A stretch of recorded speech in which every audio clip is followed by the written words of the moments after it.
지문은 달라도 구조는 같아. 이게 바로 무수일. 그리고 난 널 수능 영어 1등급으로 만들 거야. 2026 수능 영어 24번이 출제 오류라고 이해 신청 들어온 거 봤지? 근데 솔직히 말할게. 이거 출제 오류 아니야. 이 문제를 출제 오류라고 주장한 학생들, 수능 영어 문제 유형 자체를 모르고 풀었을 확률이 높아. 오늘 이 영상 하나로 요지 주제 제목 문제의 차이를 완전히 정리해 줄게. 이거 모르고 수능 본 거면 틀린 게 문제가 아니라 틀릴 수밖에 없는 상태였던 거야. 수능 영어에서 요지 주제 제목 문제는 전부 핵심 내용을 묻는 문제야. 그래서 많은 학생들이 이렇게 생각해. 다 비슷한 거 아니야? 아니야. 풀이 전략은 완전히 달라. 이 차이를 구분하지 못하면 문제가 잘못 출제된 것처럼 보이기 시작해. 주제의 기본 정의부터 다시 잡자. 주제란 어떤 키워드에 대해 글쓴이가 가진 생각, 주장, 관점이야. 이 정의는 요지에도 주제에도 제목에도 똑같이 적용돼. 다만 차이는 하나야. 얼마나 포괄하느냐야. 요지부터 보자. 요지는 글쓴이가 이 글을 통해 진짜 하고 싶은 말이야. 폭이 좁고 굉장히 구체적이야. 그래서 원칙적으로는 요지가 가장 찾기 어려운 유형이 맞아. 다만 수능에서는 요지 선지를 한국어로 제시하잖아. 그래서 체감 난이도는 의외로 높지 않은 편이야. 하지만 주제는 달라. 주제는 요지보다 훨씬 포괄적이고 글 전체를 관통하는 방향성이야. 정리하면 이거야. 요지는 그래서 결론이 뭐야? 주제는 이 글은 전반적으로 무슨 이야기야? 이 차이를 모르면 제목 문제에서 무조건 무너져. 이제 제목 문제 설명해 줄게. 제목 문제는 요지 문제가 아니야.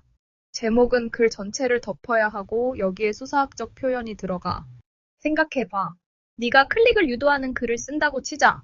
제목을 문화가 엔터테인먼트와 결합할 때의 장단점 분석 이렇게 쓸 거야? 아니면 문화가 엔터테인먼트와 결합하면 그것은 돈일까, 영혼일까 이렇게 쓸 거야? 그래도 후자가 더 낫지? 왜냐면 이게 수사학적 제목이기 때문이야. 그래서 제목에는 지문에 없는 단어도 등장할 수 있는 거야.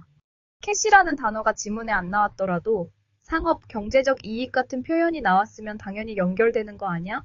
여기서 학생들이 가장 많이 틀려. 지문에 직접 나오지 않더라도 글의 중심 내용을 압축해서 표현한 단어라면 제목으로 충분히 가능해.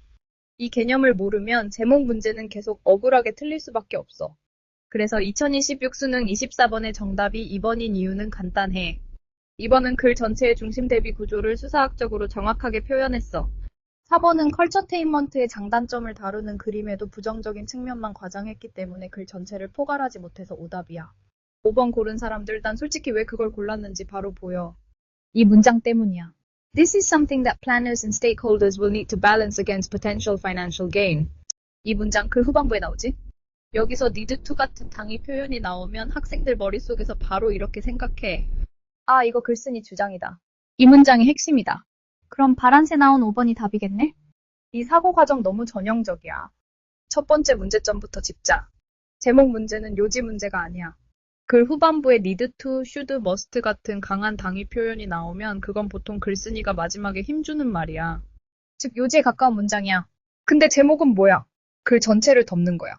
그러니까 글 마지막에 나온 강한 문장 하나에 꽂혀서 제목을 고른 순간 이건 그냥 유형별 풀이법을 몰랐다는 뜻이야.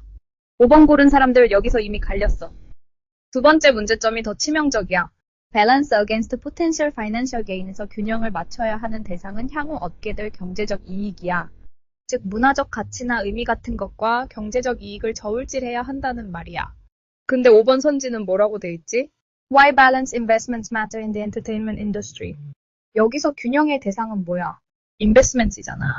5번 선지에서 나온 투자는 돈을 주는 개념이고 지문에서 경제적 이득이란 단어는 돈을 받는 개념인데 이것만 봐도 지문과 선지는 서로 완전히 다른 얘기를 하고 있는 게 느껴지지 않아?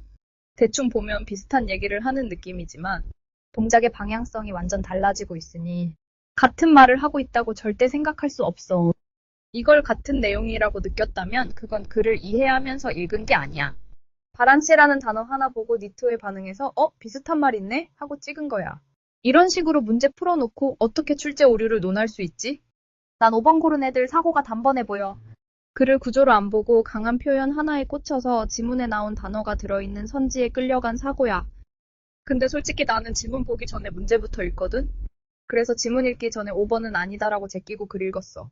근데 5번 찍은 사람이 전체 학생의 24%나 됐다는 사실에 난 너무 충격적이었어. 틀리더라도 다른 걸 찍어야지 어떻게 5번을 찍을 수 있을까 하고 말이야. 맞아. 수능 지문 난이도 자체는 극악무도하게 높아. 이 부분은 인정해. 너무 어려워도 너무 어려워. 하지만 출제자들은 문제에서 글을 어떻게 읽어야 하는지 힌트를 다 줘. 그래서 지문 해석 난이도랑 정답 고르는 난이도는 사실 다른 문제야. 정답을 고르는 것 자체는 생각보다 그렇게 어렵지 않아. 그래서 나는 주제, 제목, 요지 문제에서 지문 읽기 전에 먼저 하는 게 있어.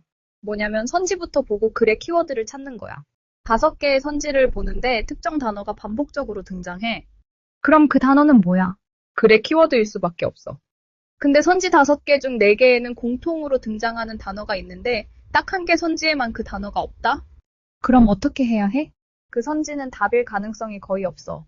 왜냐하면 그 선지가 답이 되려면 그 단어가 이 글의 핵심 키워드가 아니어야 하거든. 이게 바로 2026 수능 영어 24번의 5번 선지야. 다른 선지들에는 전부 컬처라는 단어가 들어가. 근데 5번만 없어. 그럼 논리는 하나야. 5번이 답이 되려면 이 글의 키워드는 컬처가 아니어야 해. 근데 지문을 보면 어때? 문화라는 단어가 계속 반복돼. 글 전체가 문화와 엔터테인먼트의 결합, 문화의 의미, 문화가 소비되는 방식 이 얘기를 하고 있어. 이걸 보고도 컬처가 핵심 키워드가 아니라고 생각하면 그건 독해 문제가 아니야. 즉, 이 문제에서 5번을 고른 순간 이미 2가지를 놓친 거야. 첫째, 주제의 기본 정의조차 적용 못했다는 거야. 주제는 뭐였지? 키워드에 대한 글쓴이의 생각이야.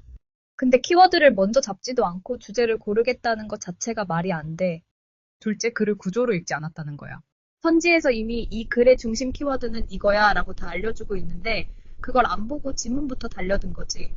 그러고 나서 자기 나름대로 해석하다가 출제 오류라고 말한 거야. 정리하면 이거야. 수능에서 가장 기본적인 주제 접근 방식으로 5번은 가장 먼저 제꼈어야 해.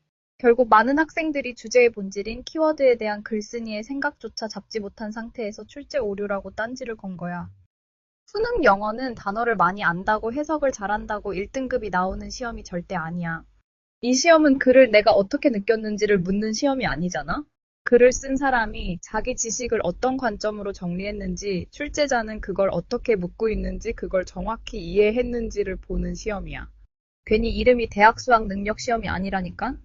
수능은 네 생각을 증명하는 시험이 아니라 이미 지식이 정립된 세계를 보편적인 관점에서 이해할 수 있는지를 보는 시험이야. 자기 편향대로 읽는 순간 그건 독해가 아니야. 나는 이렇게 느꼈어. 이 문장이 제일 강해 보여. 이런 건 전부 시험장에선 필요 없어. 수능 영어는 출제자의 시선으로 읽고 출제자의 기준으로 대답하는 시험이야. 그래서 문장을 다 해석했는데도 틀리는 거고 단어를 다 알아도 2등급에서 막히는 거야. 1등급은 영어 해석에만 매몰되어 있는 사람이 아니라 시험이 요구하는 사고방식으로 읽는 사람이 받는 거야. 이걸 이해하는 순간부터 영어가 갑자기 쉬워지기 시작해. 지문이 바뀌어도 구조는 똑같이 보이거든. 이게 수능 영어고 이걸 알려주는 게 무수일이야. 나는 널 무조건 수능 영어 1등급으로 만들 거야.